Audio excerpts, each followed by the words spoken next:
Bạn chỉ việc xuống bọc mài bóng ố này đến đánh mà thường nhiều trà ẩm bờ túm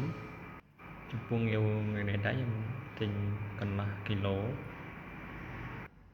như chập đam chùm tập ẩm bờ túm chia mùi tập đào cần là cồn trái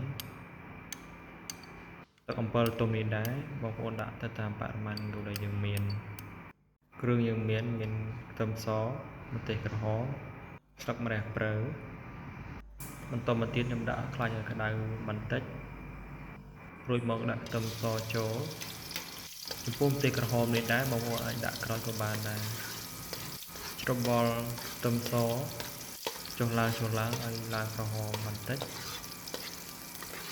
ពួកការកូរត្រឡប់ខ្ទឹមសនេះដែរបើកភ្លើងបន្តិចបានហើយ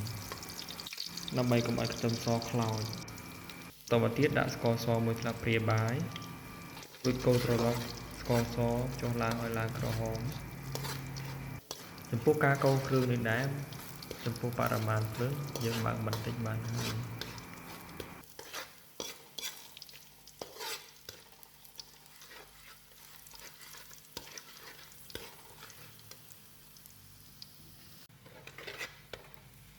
បន្ទាប់ពីកូរស្ករជាមួយខ្ទឹមសបានឡើងក្រហមហើយបន្ទាប់មកចាក់ប្រេងខ្យងចូលប្រហែល1ស្លាបព្រាបាយកន្លះ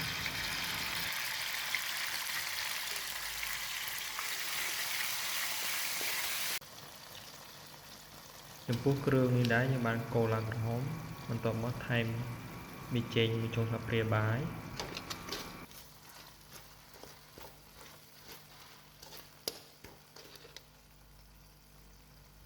បន្ទាប់មកថែមទឹកត្រីបន្តិច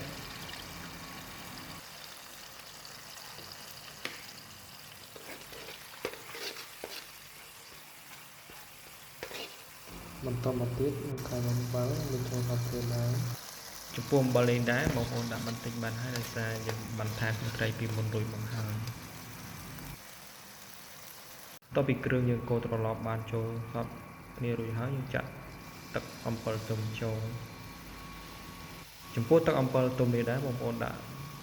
មកល្មមទៅតាមបរិមាណសាច់ងាវរបស់យើងដែលមាន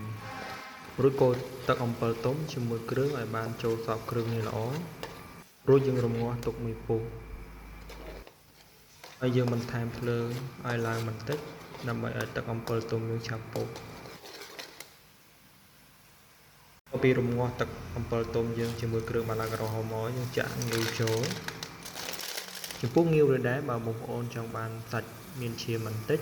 បងប្អូនកូរទៅពីបេះត្រឡប់ឬបិទភ្លើងបានបើសិនជាចង់បានឆ្អិនយ៉ាងនេះបងប្អូនអាចកូរងាវជាមួយបន្តិចក៏បាន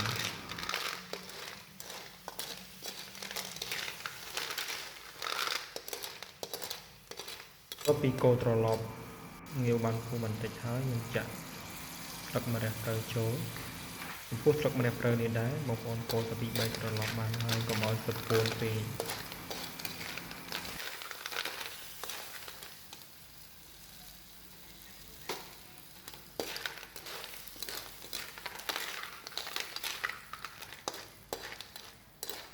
បានពុំមែនបងប្អូននេះដែរជាលទ្ធផលឆាងាវជាមួយទឹកអំបិលទុំរបស់ខ្ញុំបាន